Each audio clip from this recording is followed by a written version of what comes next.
सो रोहन, अभी आपने बताया कि आपने सैमसंग, एयरटेल, क्रेड और अभी आप माइक्रोसॉफ्ट में इतनी डिफरेंट डिफरेंट इंडस्ट्री में काम करने के बाद आपको क्या लगता है कि कल्चर और इनोवेशन के अकॉर्डिंग क्या डिफरेंस है हर इंडस्ट्री में? Culture is something that company के लोग ही ड्राइव करते हैं। आप छोटी से छोटी कंपनी उठा लो, बड़ी से बड़ी कंपनी उठा लो, वो जो लोग उनमें काम कर रहे हैं उनकी मेंटालिटी से ड्राइव होता है। हमारे बहुत सारे स्टूडेंट्स या जो अर्ली जॉइनर्स हैं ऑर्गेनाइजेशंस में, तो उनका एक ही बहुत बड़ा डाउट रहता है कि क्या हमें एमटेक या पोस्ट ग्रेजुएशन करनी चाहिए।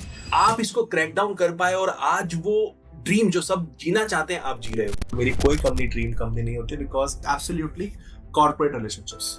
हर जगह सुन रहे हैं कि मल्टीपल कंपनीज में, इवन बिग कंपनीज में भी ले ऑफ्स हो रहे हैं। आपका क्या व्यू है? क्या एआई की वजह से ये ले ऑफ्स हो रहे हैं या बस हमारा काम करने का तरीका बदल रहा है? In my field, what they say is that you will not lose a job to AI.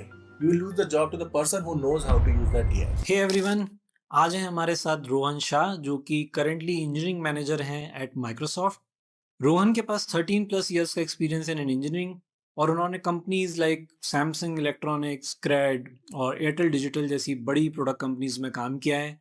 तो आज के एपिसोड में हम जानेंगे उनसे उनकी कॉर्पोरेट जर्नी के बारे में और उनके लीडरशिप एक्सपीरियंस के बारे में, और ये भी जानेंगे कि कैसे उन्होंने बड़ी प्रोडक्ट कंपनीज लाइक माइक्रोसॉफ्ट को इंटरव्यूज को क्रैक किया, उसका सीक्रेट क्या है। और हम ऑल्सो बात करेंगे अबाउट एआई जो कि एक बहुत बड़ा इम्पैक्ट क्रिएट कर रहा है इन दी करंट मार्केट। तो उनका क्या व्यू है उस पे। So thank you Rohan for joining us today.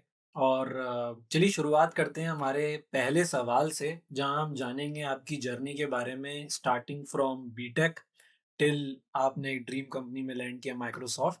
So yeah, over to you. Uh, so 2010 graduation complete हुआ। उसके बाद रिसेशन आ गया था। सो जो कंपनी 350 बंदे लेके जाती थी, वो 10 15 20 25 बंदों को लेके जा रही थी। फाइनली डेवलपमेंट का जॉब नहीं मिलने वाला था, पक्का हो गया। तो I started as a QA with Cybage, work there for 2 year. फिर लगा कि चलो एक अटेम्प्ट मास्टर्स को मारना चाहिए, क्योंकि मास्टर्स इंडिया में इतना ज़्यादा पॉपुलर नहीं है। इंजीनियरिंग में खास एमबीए बहुत ज़्यादा चलन में था, बट सोचा चलो अटेम्प्ट मारते हैं। सो लॉन्ग डिस्टेंस गेट की प्रिपरेशन शुरू करी अहमदाबाद से।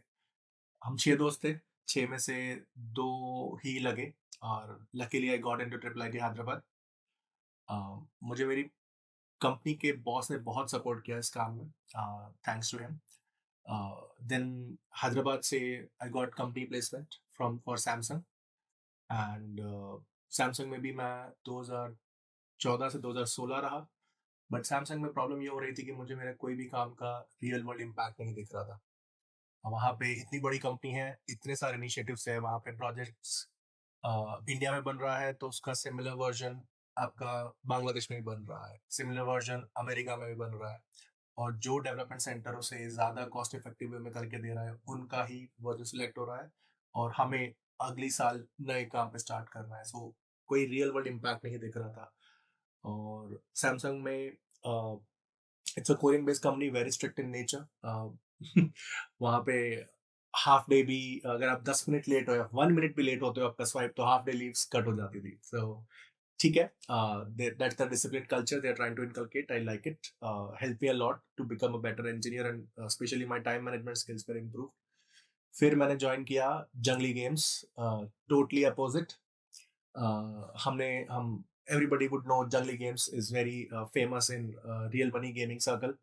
Although अभी रियल मनी गेमिंग डोमेन की, मतलब डोमेन बहुत ही बुरी हालत से गुजर रहा है। कंपनीज आर पिवटिंग, बड़ी बड़ी कंपनियां बंद हो चुकी है, बट उस टाइम पे रियल मनी गेमिंग बहुत थ्राइव कर रहा था। सो जंगली गेम्स को भी 3 साल ही हुआ था जब मैं उसके बाद ज्वाइन किया, और वहाँ पे मेरा बेसिक इंजीनियरिंग स्किल्स डेवलप हुए with respect to product development.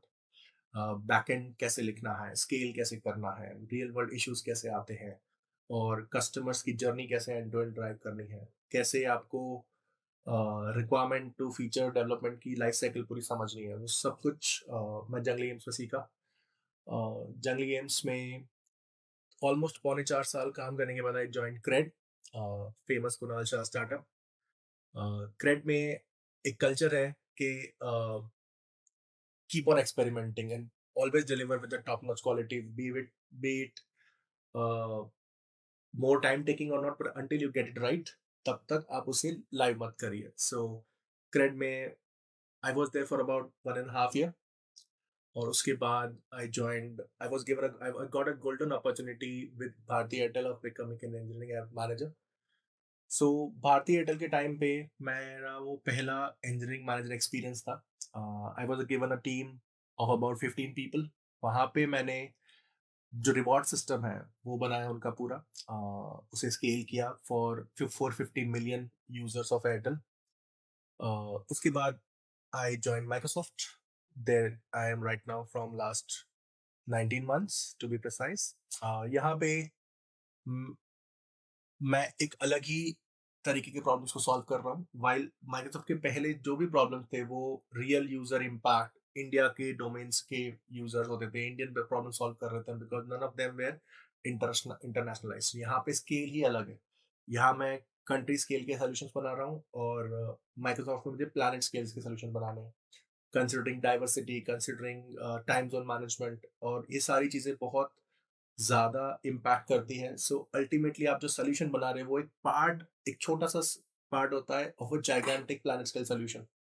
जबकि जब आप इंजीनियरिंग की स्टार्ट करते हो आपको बोला जाता है कि आप ये चीज़ करके तो ए से बी को कनेक्ट करो. सो आप कोड के थ्रू करते हो, बट यही कोड अलग अलग जगह पे जाके किस तरह से इंटरप्रेट होता है, किस तरह से इम्पैक्ट करता है लोगों को, जोग्राफिकीज को, गवर्नमेंट्स को, वो बहुत ज़्यादा डिफरेंट स्केल पे होता है और उसके लिए बहुत ज़्यादा डिफरेंट प्लानिंग लगती है. और वही चीज़ अब मेरे करियर में मैं सीख रहा हूँ with Microsoft. Wow, very inspiring. I think आपका experience from starting from kind of a startup till product-based companies like Microsoft, it's very diverse.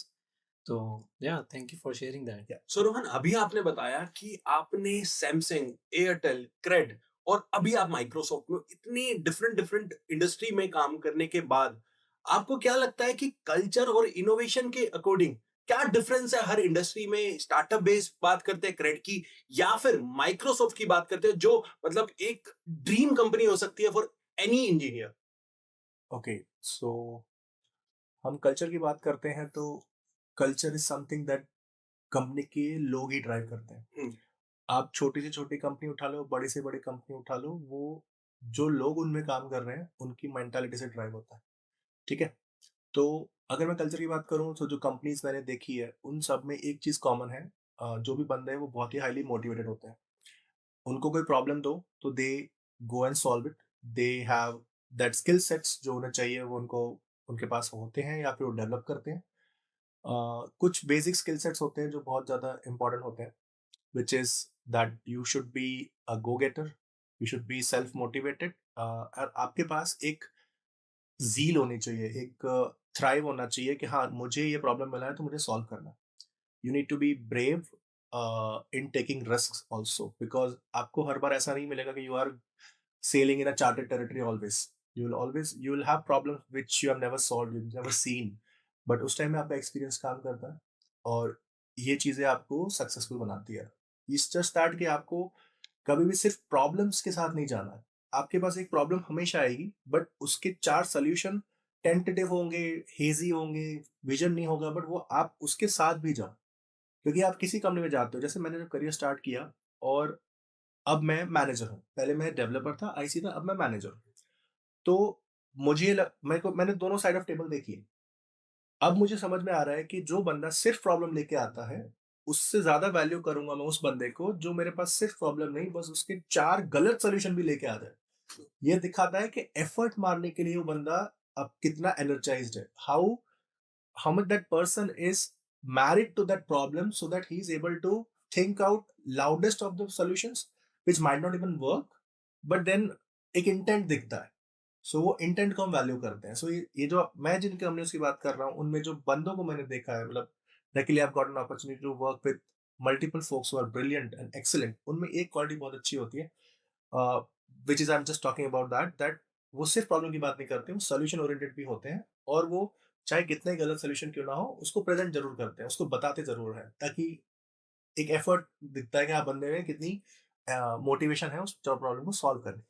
अभी आपने बताया कि आपने क्रेड में काम किया, जो कि एक सेलेब एंटरप्रेन्योर कुणाल शाह जी की कंपनी है, और जितना मैंने उनके बारे में सुना है और आपसे भी जाना है कि वो इनोवेशन को ज्यादा इंपॉर्टेंस देते हैं। सो जो एक स्टार्टअप है जो इनोवेशन को ज्यादा इंपॉर्टेंस दे रहा है, और एक माइक्रोसॉफ्ट जो एक बहुत ही लार्ज स्केल कंपनी है, क्या इनोवेशन को वहां पे भी उतनी ही इंपॉर्टेंस दी जाती है? हाँ, इनोवेशन का रिस्पेक्ट हर जगह होता है, और बस वो इनोवेशन को इम्प्लीमेंट कैसे करते हैं, उसको एग्जीक्यूट करते हैं, वो डिफर करता है between startups and between large scale companies. Startups are always wanting more, they want to grow faster than light, yes. उस मोड पे काम करते हैं। सो उस इनोवेशन को वो इम्प्लीमेंट करने के लिए the kind of measures they take, उन उस मेजर्स का क्लास जो होता है वो डिफर करता है माइक्रोसॉफ्ट जैसी बड़ी कंपनी में, जहाँ पे you can't make lot of changes in a way the way you do in a startup. ठीक है, माइक्रोसॉफ्ट में आप कुछ भी चेंज करते हो, let's like I mention planet scale सोचना पड़ता है, क्रेड को प्लैनेट स्केल नहीं सोचना पड़ रहा है। तो वही चीज जो इनोवेशन है, एक अच्छा सा एल्गोरिदम होगा, अच्छा सा फीचर होगा जो क्रेड जल्दी लॉन्च कर देगा, बिकॉज इट नोज उसको ज्यादा प्रॉब्लम सॉल्व नहीं करने हैं, उसको प्लैनेट स्केल सोचना ही नहीं है। बट यही चीज जब माइक्रोसॉफ्ट में आती है, बट कोई भी फीचर जाता है, उसको ये सोचना पड़ता है कि वो यूएस गवर्नमेंट्स के क्लाउड में कैसे काम Okay. करेगा, वो फ्रांस में कैसे काम करेगा, लोकेलिटी है, उसमें करेंसी किस तरह से मैनेज हो रही है। वो सोल्यूशन को आप ग्लोबल जब बनाते हो, तो जिस तरह से आप थॉट प्रोसेस लगाते हो उसको इम्प्लीमेंट करने के लिए, वो बहुत वेरी करती है, और उसमें अलग पैरामीटर्स इन्वॉल्व होते हैं। और इट्स नॉट दैट कि वो अननोन होते हैं, इट्स जस्ट दैट माइक्रोसॉफ्ट बहुत पुरानी कंपनी है, सो उनके पास एक बहुत बड़ा नॉलेज बेस है in terms of features, in terms of services, जो स्पेशली बनाई गई है इन चीजों को टेक केयर करने के लिए। ठीक है, सो credit started with what? Credit started with the multiple credit card payment solution. At the core of it was that कि आपके पास 15 क्रेडिट कार्ड है तो भी आपको एक जगह से आप सारे क्रेडिट कार्ड पे कर सकते हैं। वो स्टार्ट ही वहीं से हुआ।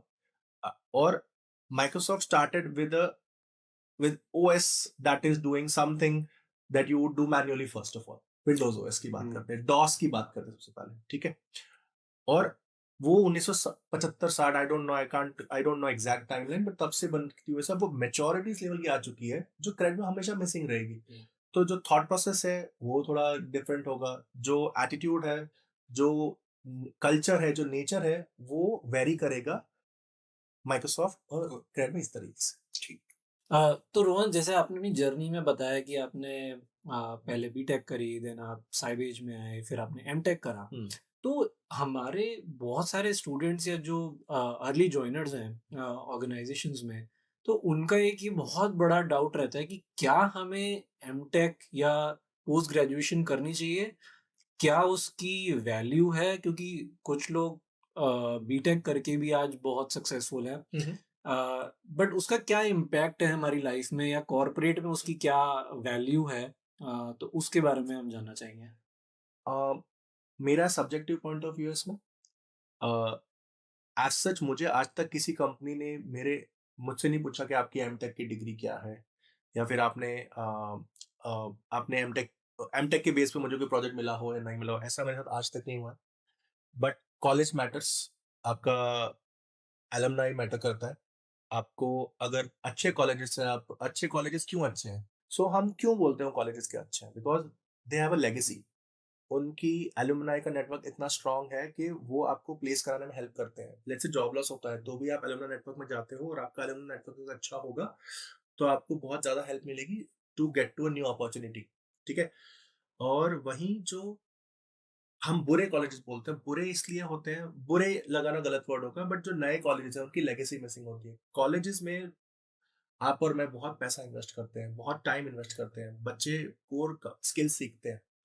तो एमटेक मेरे हिसाब से करना चाहिए। मुझे उसका रियल इम्पैक्ट इसलिए पता नहीं चलता बिकॉज मैंने एमटेक किया हुआ है, but it could have been the case that मैंने अगर एमटेक जहां से किया वहां से ना किया होता तो मेरे साथ कोई अपॉर्चुनिटी, या कहीं मेरा रेज्यूमे फिल्टर आउट हो जाता, या कहीं मेरा प्रोजेक्ट में मैं क्राइटेरिया में फिल्टर आउट हो जाता। ये बहुत पॉसिबल है because I am sitting on the better side of it, so I don't get to feel the heat of that thing. But MTech एक अच्छे कॉलेज से करना, I think it is very important compare to MTech किसी भी college से करना। आजकल ये भी हो चुका है कि बीटेक एमटेक मर्ज हो चुके हैं। और 5 साल में आपको दोनों डिग्री मिल जाती है. That is a time saver for people. I think that's also good option. There is another modus operandi और another thought process in people that okay BTech कर लिया, फिर 2 साल जॉब कर लेते हैं, and then we get the gist of, we get the feel of the area and vertical software कैसे develop होते हैं. उसके बाद एक पर्टिकुलर स्ट्रीम पकड़ के कंप्यूटर साइंस में हम उस स्ट्रीम में एमटेक करके अच्छी जॉब लैंड करते हैं. ये सेट प्रोसेस है. बीटेक किया, एक्सपीरियंस गेन किया, और आपने एमटेक किसी स्ट्रीम में किया, उसी स्ट्रीम में जॉब ढूंढी. सो ये चीज चलती है, बट ओवर टाइम चीज इवॉल्व हो रही है. लोग टाइम सेव करना चाहते हैं. People don't want to invest so much time. They have more money but they don't have more time. Not everybody has that amount of time. So कई लोग डिप्लोमा करके एमटेक कर लेते हैं, कई लोग बीटेक करके एमएस कर रहे हैं to move to US because they know there are better, वहाँ पे you get better opportunities, more pay scale, higher purchase power parity. This kind of factors do come into play. तो इसके हिसाब से हम कंक्लूड ये कर सकते हैं कि हाँ, यू शुड टेक टाइम. एक कहते हैं ना, इसको ब्रेक टाइम बोलते हैं. आप कॉलेज से जब पास आउट होते हो, you are very crude. You don't know what domain is right for you. You don't know what field is excellent for you, or what field is something. What is your inner voice that what you want to do about, right? जब मैंने BTech के बाद MTech करने से पहले मैंने job करी, तो it gave me a feel कि how is the corporate culture. How is it that I don't want to work in service-based companies or consultancy-based companies, because uh, the set of challenges are there very limited, and as an engineer I will not be challenged enough to grow enough, right? So that's why product-based companies, I got to know that okay, product-based companies are better for me. So uh, MTech करने का goal set किया, उसमें भी हमने time box किया. MTech अगर आप सही कॉलेज में नहीं मिल रहा है, तो you should not continuously waste your years in doing MTech or finding the best college or right college. Time box करो प्रॉब्लम को, fail fast, recover fast. That's the process you should go. B Tech में भी काफी बंदे, जैसे आप ही ने बोला, बीटेक में भी काफी लोग 2 साल एमटेक में डालने से ज्यादा वो 2 साल बीटेक के बाद जॉब करते हैं, और उस जॉब के बाद they are smart enough that okay they what they need next in terms of pay scale, in terms of challenges, in terms of field, city, state, country, what do they want to do. So ये सारी चीजें बहुत काम करती है play में. It is subjective.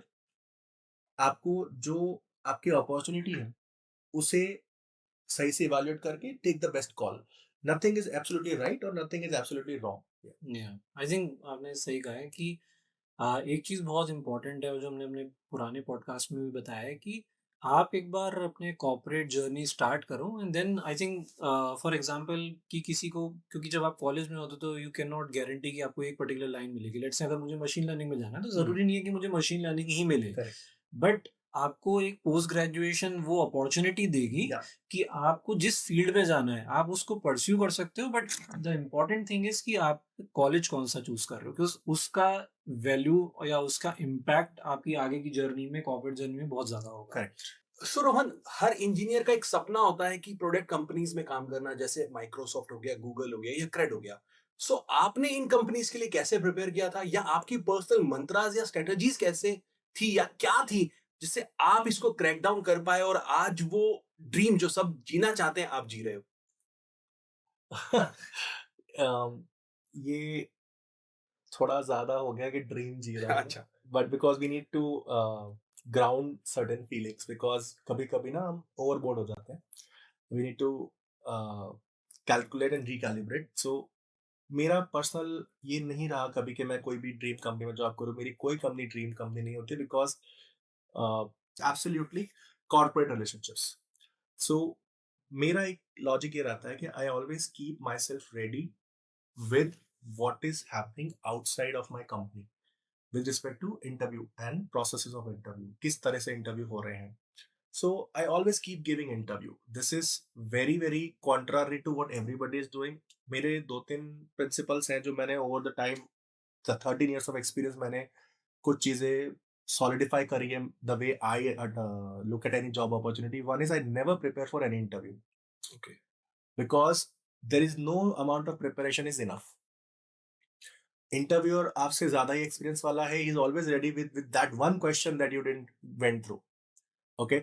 So और कोई भी इंटरव्यू का फेलियर को मैं याद नहीं रखता. मतलब I take that learnings, I note down, I jot down that okay इसने मेरे को ये क्वेश्चन पूछा था और मैं यहाँ पे फंबल किया, मैं यहाँ पे मैंने लेजर बना रखा है। ओवर टाइम मुझे उस लेजर की भी जरूरत नहीं पड़ती है, बिकॉज समवेयर 10-12 साल में आप जब 150-200 इंटरव्यू दे चुके होते हो, तो you somehow know what is your personality. An interview is, as you grow into your career, interview becomes less about your skill and more about your culture fit, your personality. How are you able to address the problems, right? So, कुछ चीजें, basic notes for everybody. Be active on LinkedIn, grow your network. Second, initially जब आप college से place होते हो, of course you need to prepare. So do not take me absolutely the way I say कि आप जब college में होते हो ऑब्वियसली प्रिपेयर करो, ठीक है। जब आप कंपनी में जाते हो तो आप कुछ और प्रिपेयर करके इंटरव्यू दोगे तो you will always be mandated in your mind that कि ओके मैंने प्रिपेयर किया है तो मेरे को क्वेश्चन का आंसर आना चाहिए। कई बार ऐसा होगा आपने प्रिपेयर करा होगा, सेम क्वेश्चन आपको इंटरव्यू पूछेगा, you not able to crack and that time will be disappointed. So what I do is I don't prepare for any interview. मैंने मेरे बीटेक और एमटेक को छोड़ के जो मेरे कंपनी प्लेसमेंट उसके बाद मैंने किसी भी इंटरव्यू के लिए कभी प्रिपेयर नहीं किया। What has that resulted is मैंने कम से कम नहीं तो 150-200 इंटरव्यू दे चुका हूँ और मैं उसमें से 95% में रिजेक्ट हूँ। Yes, that is the fact. But मुझे सिर्फ 5 में ही सिलेक्ट होना है। ओवर द टाइम आप किसी टाइम कंपनी में, मुझे 6 ऑफर नहीं चाहिए एक साथ, मुझे नहीं चाहिए 6 ऑफर, मुझे एक ऑफर चाहिए जो मैं एक्चुअली इन्वेस्ट मेरा टाइम करूंगा, मेरी लॉयल्टी करूंगा और मुझे उसी में जाना है। सो किसी भी टाइम में जब मैं किसी भी सिचुएशन में जब मुझे जॉब स्विच करना होता है या फिर कुछ वर्कआउट नहीं हो रहा होता है या मुझे कोई अच्छी अपॉर्चुनिटी मिलती है, तो एट द सेम टाइम मुझे ये पता होता है कि मुझे एक कंपनी सेलेक्ट करनी है और मैं ऑब्वियसली मैं 2 कंपनी के साथ काम नहीं कर सकता। Moonlighting is the trend towards today but not anymore and I don't do it. तो हमें जब मैं जॉब ढूंढ रहा होता हूँ या किसी तो मुझे ये पता होता है कि मेरे को एक कंपनी चाहिए, मुझे एक, I need one good shot that I make my self very clear about. So I don't need 10 offers, 5 offers. It doesn't work that way. And because ultimately you end up selecting only one and you have never worked in that company, so you don't know whether that's a right call or not. Second important thing is that I told you, मैं हमेशा interview दे रहा होता हूँ। When I say हमेशा मतलब ऐसा नहीं कि हर दिन इंटरव्यू दे रहा हूँ, but when I know that कि there is a time, एक गैप आ चुका है, मेरे को 1 साल से मैंने इंटरव्यू नहीं दिया, तो मैं अपने आप इंटरव्यू देना शुरू करता हूँ। और उस टाइम में बेनिफिट क्या होता है, बिकॉज मुझे जॉब चाहिए नहीं, तो I am free from the desperation कि हाँ मुझे कोई इंटरव्यू चाहिए। मैं लिंक्डइन में बहुत अच्छा रीच आउट करते हैं। सो जब रिसेशन था तो लिंक्डइन पे ये रेशियो था कि अराउंड वीकली मुझे 15 एचआर रीच आउट करते थे रिसेशन के पहले। रिसेशन या कोविड लॉकडाउन या whatever you tell it, right. अभी it's a downturn of IT jobs, but जब आईटी जॉब पीक्स पे थी, जब मैं एयरटेल ज्वाइन किया था, they were at peak, weekly 15,000 20,000 message करते थे और उसमें से 10 यूज टू कॉल। पर जैसे ही डाउन टर्न शुरू हुआ तो वो 15 का हो चुका है वीकली 5, और ऐसे 10 वीक्स कर लो, उसके बाद सिर्फ 2 ही आपको एक ही कॉल करेगा, उसके बाद भी कॉल के बाद कोई फॉलोअप नहीं होगा। So that's the trend that I am seeing, although it good part is ये ट्रेंड अभी बेटर डायरेक्शन में जा रहा है। So I am getting more HR connects for sure. So जब मेरे को पता है कि मैं इंटरव्यू दे रहा हूँ, मेरा एक्सपेक्टेशन नहीं है उससे कुछ, क्योंकि एक्सपेक्टेशन नहीं है तो मैं प्रेशराइज नहीं हूँ, और प्रेशराइज नहीं हूँ तो मेरा इंटरव्यू में बहुत फ्रीली दे पाता हूँ, with more confidence, with all the learning that I have gathered before.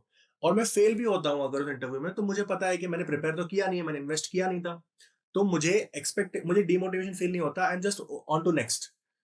It helps me in staying free light minded during the interview, because बहुत इंटरव्यूज में ये होता है कि 1 घंटे में you have to prove so many things and that time puts added pressure on to yourself, और उसकी वजह से आप जो आपने प्रिपेयर किया होता है वो भी भूल जाते हो इंटरव्यू में। So it doesn't help that way, that's my experience, because बहुत फ्रेंड्स को रिजेक्ट होते देखा है, बहुत फ्रेंड्स को, मेरे कजिन्स हैं वो भी आईटी फील्ड में है, मेरे भाई हैं, वो बहुत इन्वेस्ट करते हैं प्रिपेयर करने में, रेज्यूमे बनाने में, ये करने में, बट उसके बाद एक इंटरव्यू आता है उसमें रिजेक्शन आ जाती है, किसी रीजन से, उनका फॉल्ट नहीं भी होता, और फिर वो डिमोटेड हो जाते हैं। And I tell you, it is not the case that आप अगर इंटरव्यू में रिजेक्ट हो रहे हो तो सिर्फ आपका फॉल्ट है। हो सकता है उन्हें कोई इंटर हायर मिल गया, हो सकता है उन्होंने आपका रेज्यूमे गलत शॉर्टलिस्ट कर लिया, हो सकता है पोजीशन क्लोज हो चुकी है कंपनी में। ये इतने सारे वेरिएबल्स हैं जो आपको पता नहीं होते इंटरव्यू देते time. So you should not blame yourself for any failures. So over time मैंने ये प्रोसेस बहुत लाइट कर दिया मेरे खुद के लिए। Always keep talking to open position connects, उनसे बात करते रहो. अगर कुछ अच्छा होगा तो you will always make a natural gradual switch without any pressure in your mind that okay चलो मुझे चाहिए ही चाहिए जॉब. एक बहुत एग्जांपल बताता हूँ. एयरटेल से मुझे स्विच करना था. It took me 7 months to land the job that I went on to next, right. उसमें भी मेरा पहला इंटरव्यू नो शो था. So I was clear because HR ने मुझे फोन किया, मैं क्रिकेट मैच खेल रहा था. मैंने कहा ma'am I am not there, sorry. तो नेक्स्ट बार उन्होंने कहा there was always a chance कि वो मुझे ब्लैकलिस्ट कर देते या फिर मुझे रिजेक्ट कर देते या फिर मुझे बाईपास कर देते. बहुत इंटरव्यूज होते हैं, माइक्रोसॉफ्ट के पास कम नहीं है लोग हायर करने के लिए, right. Everybody is going there, but somehow it had to happen. It was not my intentional thing. 7 months के कंटिन्यूस एफर्ट्स के बाद इंटरव्यू में रिजेक्शन आ रहे हैं, लैंड हो रहे हैं, नहीं हो रहे हैं, उसके बाद एक सॉर्ट ऑफ एक्सपेक्टेशन खत्म हो जाती है आपसे, आपकी. ओके चलता रहेगा, होना होगा तब हो जाएगा. So I went to that zone, और एक्चुअली जब होना था वो हो गया. So landing a job is not something a lucky draw, it's an eventuality. You just need to be ready with what is needed. Be there when it is expected out of you, और तब आपका performance भी अपने आप आ जाएगा. You need to be just keep doing the homework. And by when I say homework, it's not the preparation of the interview कि आप पढ़ रहे हो, डीएस अल्गो पढ़ रहे हो, सिस्टम डिजाइन पढ़ रहे हो, वो तो आपने अपने जॉब में सीखा ही होना चाहिए. तो अगर आपने अपनी कंटिन्यूशन जॉब में कंटिन्यूअसली प्रोजेक्ट डिलीवरीज करी है, ओनरशिप से काम किया है, सोल्यूशन माइंडसेट से आपने चीजें स्केल करी है, तो ये सारी चीजें ही चाहिए होती है अगली जॉब वाले को भी. वो आपसे कभी नहीं एक्सपेक्ट कर रहा कि आप उसके यहाँ जो आने वाला है उसके लिए आप अपने आप को स्किल सेट ड्राइव कर लो. What he is evaluating is whatever you were doing, were you good at it? If you were already doing it in a mindset of solution orientation, having skin in the game, आप अपना 100% दे रहे हो अपने काम के लिए without any sort of expectation that कोई और आके हमारा काम कर जाएगा. If you're honest towards your work, you will learn a lot of things which you don't even know. Your subconscious mind will be getting all the things that you are not even observing, and वो subconscious mind की learning आपको help करेगी उसी 1 घंटे के interview में. तो आपका प्रोसेस क्लियर हो जाना चाहिए उसके बाद. आई थिंक अब तो एचआर भी ऑनेस्ट होने लगे हैं कि we have 2 more or 3 more candidates in parallel. But don't you think अनुज, वो एक आपको ऑनबोर्ड करने का प्रोसेस भी हो सकता है कि आप उनको पहले टाइम दो, क्योंकि आप उन्होंने आप पे टाइम इन्वेस्ट किया है, आपको शॉर्टलिस्ट किया है. आप क्या कहते हो रोहन? देखो, मेरा ये मानना है एचआर सिर्फ आपको मैसेज करने के लिए लिंक्डइन नहीं खोलता. एचआर के पास ऑटोमेशन टूल्स होते हैं जिससे वो 100, 150, 1000 लोगों पे फिल्टर लगा के उन सबको एक साथ वो ईमेल भेजते हैं. वो अब उन्होंने ऐसे टूल्स भी आ चुके हैं जो आपकी प्रोफाइल पढ़ के उस मेल का डेटा आपकी प्रोफाइल के हिसाब से क्यूरेट करके आपको लगेगा कि हाँ इसने मेरी प्रोफाइल से गो थ्रू किया है, इसने मुझे ही मैसेज किया है. ये ऑटोमेशन बहुत आ चुके हैं. LinkedIn gives you all that tool. सबके पास लिंक्डइन प्रीमियम होता है. Again, principal fundamentals should not change by all these bells and whistles. You should know that if you are giving interview, give it with, because you are not searching actively for it, give it with the passive mindset. होना होगा तो हो जाएगा, नहीं होना होगा तो we will see the next opportunity. Anyway, we are doing very good in our current companies, right? We are getting good pay, हमारे को कोई दिक्कत नहीं हो रही है, तो फिर टेक इट एज अ कि हाँ चलो एक इंटरव्यू दे दिया, ओके आई लर्न दिस, एक इंटरव्यू दे दिया, I learn this, next time मैं ये शायद ट्वीक करने का सोच लूंगा. लाइट माइंड से जितना इंटरव्यू देते हैं उतना इंटरव्यू ज्यादा अच्छा जाता है, ये मेरा मानना है. आई थिंक बहुत इंसाइटफुल था, और ये काफ़ी स्टूडेंट्स को या फिर जो ऑलरेडी एक्सपीरियंस्ड लोग हैं जो भी जॉब सर्च कर रहे हैं उनको बहुत हेल्प करेगा इन प्रिपेयरिंग. बट एक परसेप्शन भी है जिसके बारे में बात करेंगे. तो हमारी यंग जनरेशन का परसेप्शन है कि everyone wants to dream or everyone wants to land into a companies like Microsoft, Google, Cred, जो भी बड़े brands हैं, and they are more focused towards it. But in the market there are many other companies जिनका similar culture है, they give a good compensation or almost equal compensation नहीं देते हैं.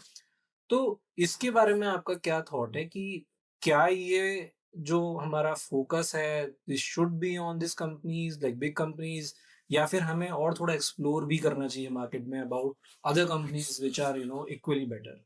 ठीक है, मेरा ये मानना है इसमें कि आपको कंपनी का बैकग्राउंड चेक करना चाहिए.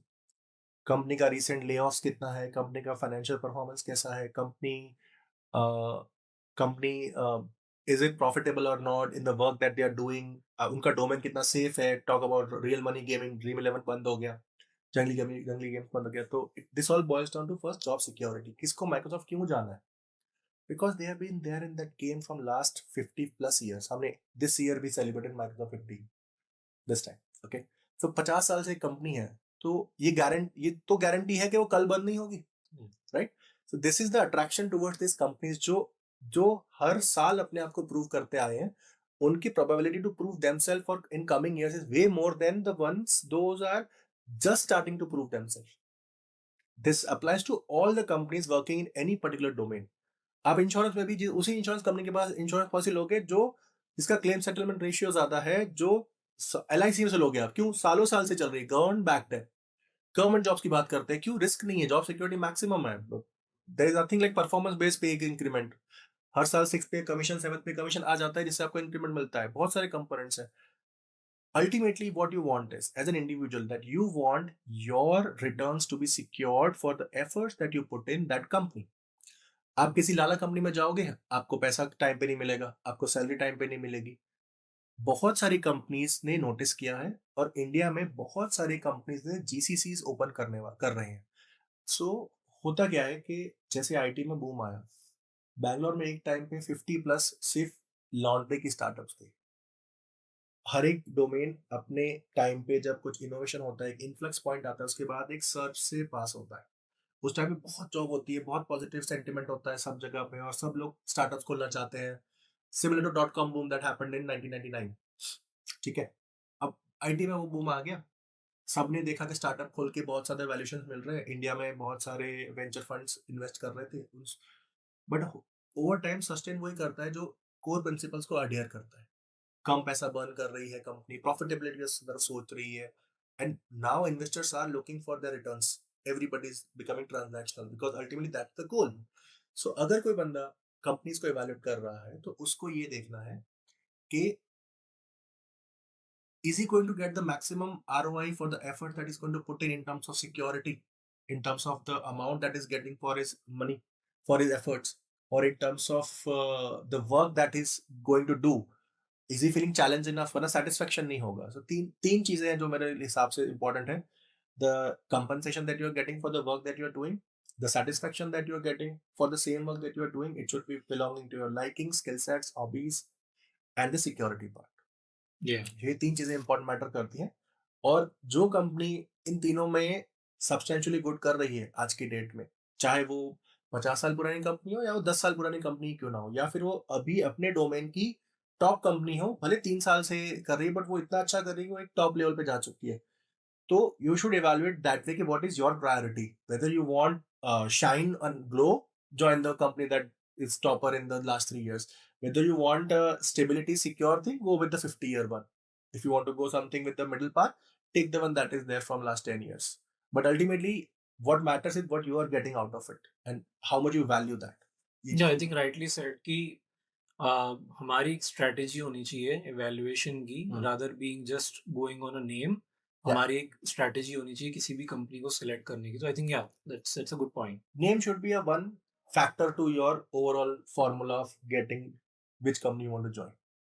It matters, but it should be boxed. उसके अलावा 10 और चीजें हैं जो आपको इवैल्यूएट करनी चाहिए, that's why you should research. So Rohan, आपने मेंशन किया कि आप कोई भी कंपनी का जब ऑफर ले रहे हो या किसी कंपनी के इंटरव्यू प्रोसेस में बैठ रहे हो, तो वो टोटली ट्रांजैक्शनल प्रोसेस है। जो आपको अच्छा कंपनसेट कर रहा है, आप उसके लिए ऑफर एक्सेप्ट कर रहे हो। बट क्या जब आप माइक्रोसॉफ्ट जैसे बिग शॉट कंपनीज के लिए इंटरव्यू प्रोसेस में बैठे हो, तो क्या आप वहां पे नेगोशिएशन अच्छे से कर पाते हो, या आपके अंदर वहां पे भी डर एलिमेंट आ जाता है जो नॉर्मली मार्केट में देखा गया है?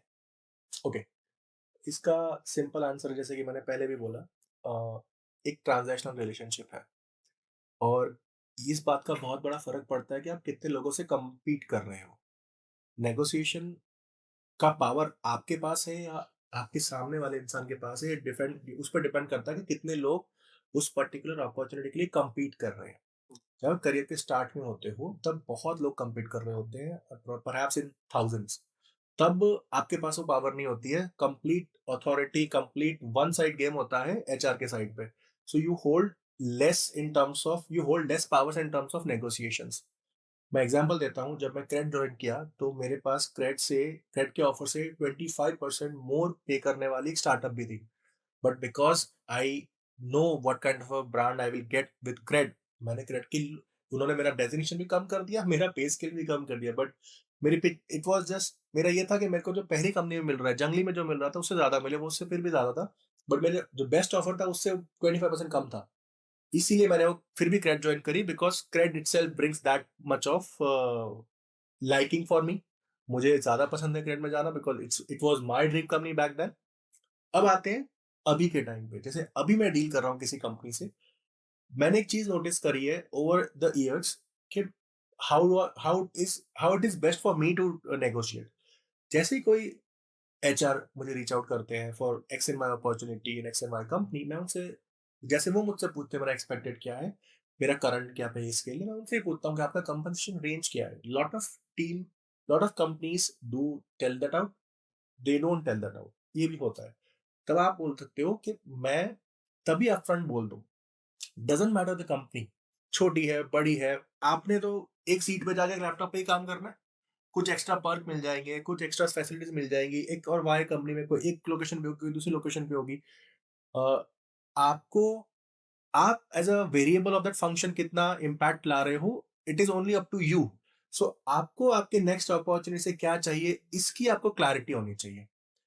उसमें चेंजेस हो सकते हैं, जैसे कि आपने एक कंपनी में हो, लेट्स से 10 लाख के पैकेज पे हो, आपने एक ऑफर क्रैक कर लिया एक कंपनी का 12 लाख का, चलो 20% रेज है, आप जाना चाहते हैं, ठीक है, बहुत बढ़िया जी। आपने रिजाइन भी कर दिया, आप 2 महीने बैठे तो नहीं रहोगे, आप चाहोगे कि मैं 12 का 13 करूं, 13 का 14 करूं। हो सकता है 13 वाली कंपनी भी मिल रही है आपको, 15 वाली भी मिल रही है, पर 11 वाली माइक्रोसॉफ्ट मिल रही है, वो बोली मैं 11 लाख की दूंगी आपको सर, जो भी है। अब ये आपके ऊपर है कि आप क्या चाहते हो आपके नेक्स्ट ऑफर से।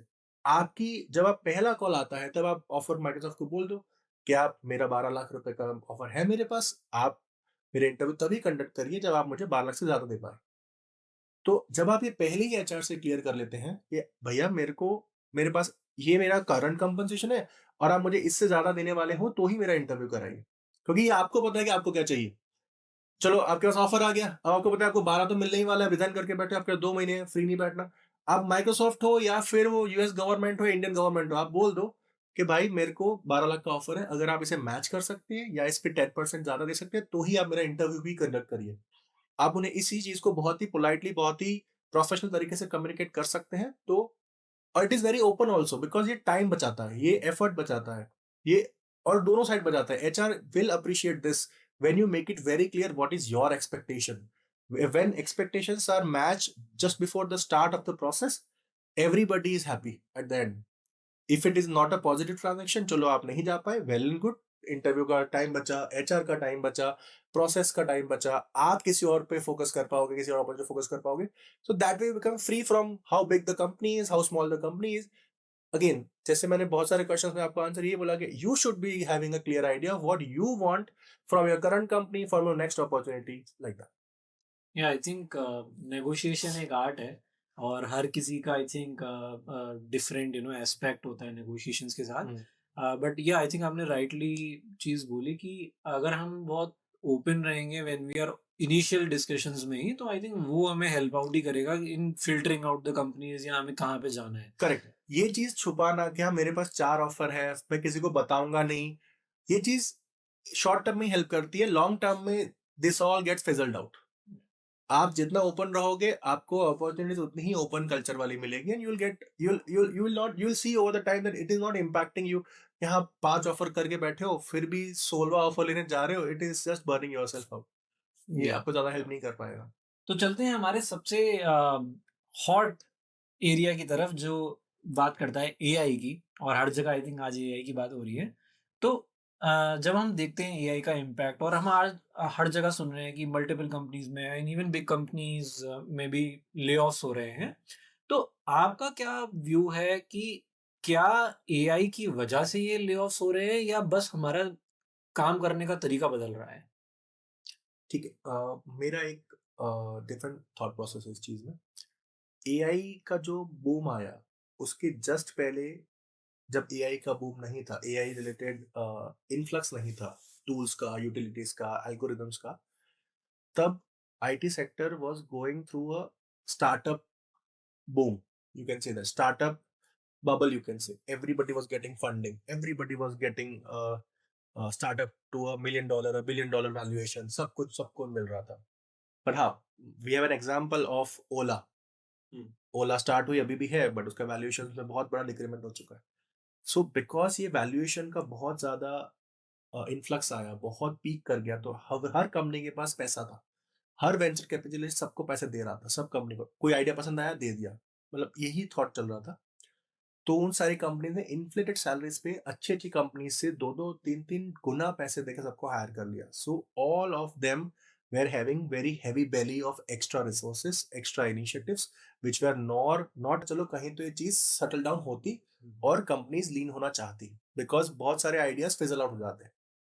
अब एट द सेम टाइम ये एक यूनिक सिचुएशन में है हम लोग के, एक बूम के बाद तुरंत एक बूम ऐसा आया और उसका नेचर ऐसा है कि वो अपने आप काम कर सकता है, वो आपकी जगह काम कर सकता है. पहले छोटे से छोटे काम के लिए इंसान रखना पड़ता था, लेजर कीपिंग हो गया, अकाउंटिंग हो गया, बट अब ये चीजें बिकॉज बहुत कंप्यूटेशनली हैवी है और AI can do that with relatively ease and reliability, तो वो चीज करने लगा. लोगों ने देखा कि अब ये जो मंडेन टास्क है इनमें एक मशीन काम कर सकती है और वो चीज इंसान को नहीं जरूरत है एफर्ट डालने की या किसी को हायर करने की. और हम as a humanity, sorry for being here extra territorial, but हम ह्यूमैनिटी में ऐसे कई साइकिल से गुजर चुके हैं. पहले हम सिर्फ प्लांट बेस्ड चीजें खाते थे, then somebody invented fire, we started cooking stuff. पहले उसके बाद we were just walking all the time, somebody invented tires, so we have bikes and cars and now we are using them day to day.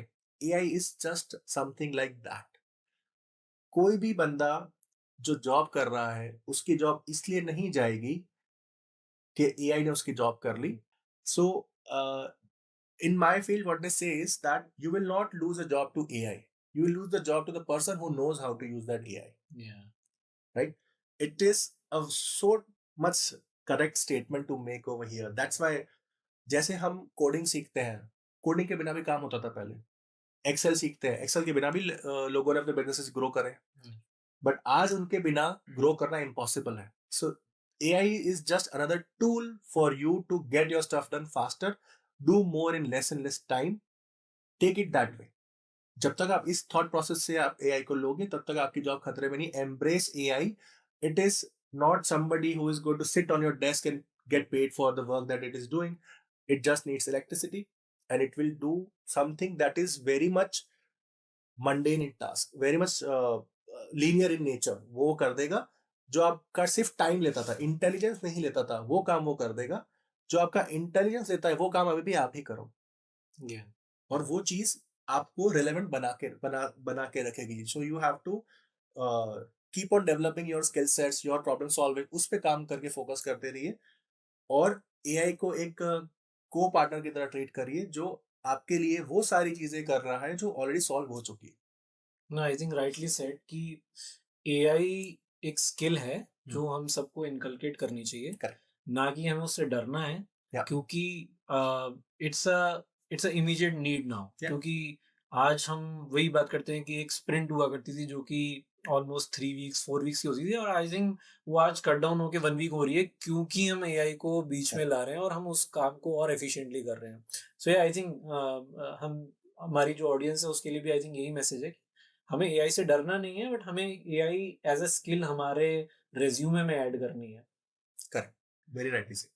या सो I think podcast के थोड़े last section में आते हैं और बात करते हैं कि सिंस आपने अपनी जर्नी में एज अ डेवलपर स्टार्ट किया एंड देन आज आप 13 साल के एक्सपीरियंस में यू आर टू लीडरशिप और एक बड़े प्रोडक्ट कंपनी में है, तो आपका क्या थॉट है when you are taking a interview for candidate, तो उसमें क्या स्किल्स होनी चाहिए? अगर हम प्रोडक्ट के पॉइंट ऑफ व्यू से बात करें तो क्या स्किल्स होनी चाहिए या क्या स्किल्स हैं जो आप मोस्टली जिस पे जज करते हो आप कैंडिडेट को? इसके इस सवाल पे मैं ये बोलना चाहूंगा कि there are certain skills that are relevant to the job and there are certain skills that are relevant towards the person जो वो इंटरव्यू दे रहा है. and what am I expecting from him as a person, or how much he's going to be productive in my company. Basic skill sets होते हैं, अगर मैं computer field की बात करूँ तो, और डीएसएल को आना चाहिए, सिस्टम डिजाइन पे फोकस होना चाहिए, एआई का कितना एम्ब्रेस करा हुआ है, how much that person has worked on scaling stuff, कितने मिलियन यूजर्स रिक्वेस्ट को उसका प्रोजेक्ट ने सर्व करा हुआ है, ये सारी चीजें बेसिक्स होती है।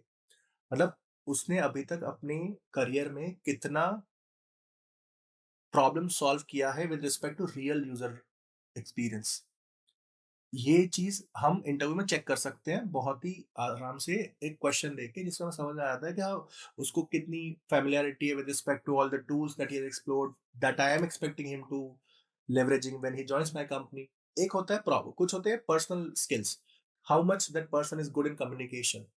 वो क्वेश्चंस को कितना इंटरैक्टिव बना रहा है इंटरव्यूज़ में, कितना डाउट सॉल्विंग कर रहा है, कितना एक्सप्लोर कर रहा है, क्या-क्या चीज़ें विद क्लैरिटी वो सोच पा रहा है, how much he is able to present his thoughts, because ये बहुत बड़ा स्किल होता है कि आप सोच कुछ रहे हो, आप बोल कुछ रहे हो, और लिख कुछ रहे हो, और कोड कुछ और कर रहे हो। वो बहुत ज़्यादा हो जाता है। सो जितना मैच्योर बंदा होता है, जितना क्वालिफाइंग बंदा होता है, वो अ, इन सब चीज़ों में एक चेन बना के रखता है, जिससे वो जो जो भी वो इंटरव्यू में बोल रहा है, it always relates to the question that I have put up. And then communication skills बहुत इंपॉर्टेंट होती है आज की टाइम में। It's not only about how good you coded the solution, you should be able to explain it. Problem solving important होती है, क्या सोच के आप सॉल्व कर रहे हो, आप क्या एक्सप्रेस कर पा रहे हो, आपने जो कोड कर दिया पर आपने याद करके आ गए थे, you just mugged it up and you wrote it down, but are you able to run through it, explain the interviewer कि हाँ भैया क्या हो रहा है, कैसे चल रहा है। ये सारी चीज़ों पे बहुत इम्पैक्ट पड़ता है, और ये सब उन्हीं एंट्री लेवल कैंडिडेट्स के लिए बहुत इंपॉर्टेंट हो जाता है ये, कि वो अपने स्किल सेट्स को किस क्लैरिटी से पुट अप कर रहे हैं ड्यूरिंग द इंटरव्यू। तो हमने जैसे बात करी एआई स्किल्स के बारे में हमने बात करी, बट जो हम अभी रिसेंट टाइम्स में देख रहे हैं, पिछले 1 या डेढ़ साल से जो ट्रेंड है, ऑलमोस्ट 2 लाख लोगों की जॉब जा चुकी है। और हम आज भी इन बड़ी-बड़ी कंपनीज़ लाइक अभी ओरेकल ने रिसेंटली ब number of like almost 10,000 something employees निकाले थे। तो अ, वो अगर हम मान लें कि एआई स्केल है और एआई की वजह से नहीं जा रहा है, बट वो क्या रीज़न है? आपका क्या थॉट है कि क्यों इतने ले-ऑफ्स हो रहे हैं? और क्योंकि कोई भी एक एम्प्लॉयी जिसका ले-ऑफ होता है, उसके अपने फाइनेंशियल बर्डन्स भी हैं क्या and everything is planned, right? तो सबके लिए हेवयर हो जाती है चीज़ें। तो उसमें आपका क्या थॉट है? सो ये एक सेंसिटिव टॉपिक है, जिसके साथ भी ले ऑफ होता है, वो बंदा बाय वर्च्यू ऑफ लक, और by virtue of being in that bad spot in that bad time, he goes through all that suffering. But जैसा कि मैंने पहले बोला, क्योंकि अगर आपने चीज़ों को ट्रांजैक्शनली ट्रीट किया है, सो आप अभी भी इस ले ऑफ को एक ट्रांजैक्शन की तरह ट्रीट करोगे। और ट्रांजैक्शन से मेरा मतलब ये है कि you only put that much that was needed and you got what you wanted out of that. अगर आपने 10 साल या 12 साल का करियर है, या फिर जितने भी साल का करियर है, उसमें सही तरीके से अपने अपॉर्चुनिटीज को लर्निंग के लिए ग्रैब किया है, जो सीखना था उससे सीखा है, जो सीख के एम्प्लॉय करना था उसको अपने काम में लाना था उस किया है, तो आपकी लर्निंग्स बहुत अच्छी हो चुकी है। और जो भी बंदा ले ऑफ होता है, जब ये मैंडेटेड कंपनी ले ऑफ होता है, तो उनको 6 to 9 मंथ का सेवरेंस पे मिलता है, which covers for their 6 to 9 month salary. अगर उस बंदे ने अपने आप को अपस्किल करके रखा है, अपने स्किल सेट्स को रिलेवेंट बना के रखा है, तो 6 से 9 महीने में दूसरी जॉब मिलना is not a matter of luck, और matter of opportunity, it's a matter of eventuality, ये होना ही है। मेरे फ्रेंड सर्कल्स में बहुत लोगों की जॉब गई, और उन सब में से जिन्होंने भी अपने आप को अपस्किल करके रखा था, अपने टाइम का सही यूटिलाइजेशन किया था, उन सारों की जॉब, दूसरी जॉब लगी गई। एंड बिकॉज उनको सेवरेंस पे मिल चुका था, और वो सेवरेंस पे की वजह से उनको फाइनेंशियल लॉस भी बिल्कुल कम हुआ है। So yeah, it is a sad thing to happen, but it was inevitable, because बहुत सारे इन्फ्लेटेड जॉब पैकेजेस हो चुके थे, सैलरीज बढ़ चुकी थी, हायर्स हो चुके थे। अब वो कभी ना कभी, विद और विदाउट एआई, ये फेज आना ही था। एआई ने इस फेज को एक्स्ट्रापोलेट कर दिया, जो मतलब मेरे ख्याल से एआई की वजह से जो पहले फायरिंग होनी थी, जो जो हजारों में होती थी, वो लाखों में हो रही है। बट जो भी फायर हो रहे हैं, because they are skilled employees, they are not that unskilled ones, right? So they will eventually get a good opportunity again in very short span of time. जहाँ तक मुझे याद है, जब नोकिया में फायरिंग हुई थी तो बहुत सारी कंपनी ने डेडिकेटेडली नोकिया के बंदों के लिए ताज बुक करके उन्होंने उनके लिए जॉब फेयर रखे गए थे. So LinkedIn plays a good role in this to help out everybody. So it's simply like that कि अगर आपका 10-12 साल का अच्छा करियर है, one lay off can not put you down, neither financially nor emotionally, because you need to be strong enough and financially you're always taken care. I think rightly said कि इससे हमारी लर्निंग यही है कि हमें आज का टाइम देखते हुए we have to upskill ourselves और हमें अपने आप को अपडेटेड रखना है सो दैट कि अगर कोई ऐसी सिचुएशन आती भी है तो आप रेडी हो उस सिचुएशन को फेस करने के लिए. सो फाइनली रोहन, आप हमारे यंग इंजीनियर्स को या व्यूअर्स को क्या मैसेज देना चाहते हैं जो अब टेक जर्नी अपनी स्टार्ट कर रहे हैं, जो न्यू जॉब्स की तरफ मूव कर रहे हैं ग्रेजुएशन के बाद, या फिर किसी बड़ी कंपनी को टारगेट करने का सपना देख रहे हैं? मेरे कुछ ही एडवाइसेस हैं, बिकॉज आई फॉलो किस protocol which is keep it simple and short. Always be curious, always be learning, always be upskilling yourself, be brave and never afraid of mistakes. हर एक मिस्टेक को आप एक लर्निंग अपॉर्चुनिटी का treat करिए. अगर आप fail होते हो तो think about it is that you have one less way of failing again. There were 10,000 ways before, but now it is one less. Always have that positive mindset and continue going your journey. Continue searching. Don't get tired.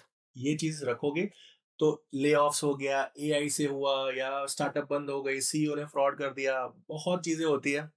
There are which are not in your control. So as long as you are true to yourself and you have conducted yourself correctly, आपको ये चीजें impact कभी नहीं करेगी in the larger scheme of things, कभी भी नहीं करेगी. सो आज के इस पॉडकास्ट को अगर सम अप करते हैं तो जो सबसे बड़ी लर्निंग निकल के आती है वो ये कि हमेशा आपको कॉन्फिडेंट रहना है, आपको पॉजिटिव रहना है, and you should know your worth as well. So 2 line में आपको ये बात कहना चाहूंगा कि मुझे किस्से में ढूंढा गया, मैं कहानी में था. मुझे किस्से में ढूंढा गया, मैं कहानी में था. आप किनारे से ही लौट गए, मैं पानी में था. इसका मतलब ये है कि जो बाहर दुनिया है या बाहर कोई भी सेकंड पर्सन है ना, वो हमेशा आपको कम आंक रहा है. आपको अपनी वर्थ जाननी है, आपको पॉजिटिव रहना है और उसी पॉजिटिविटी से बाहर की नेगेटिविटी को खत्म करना है.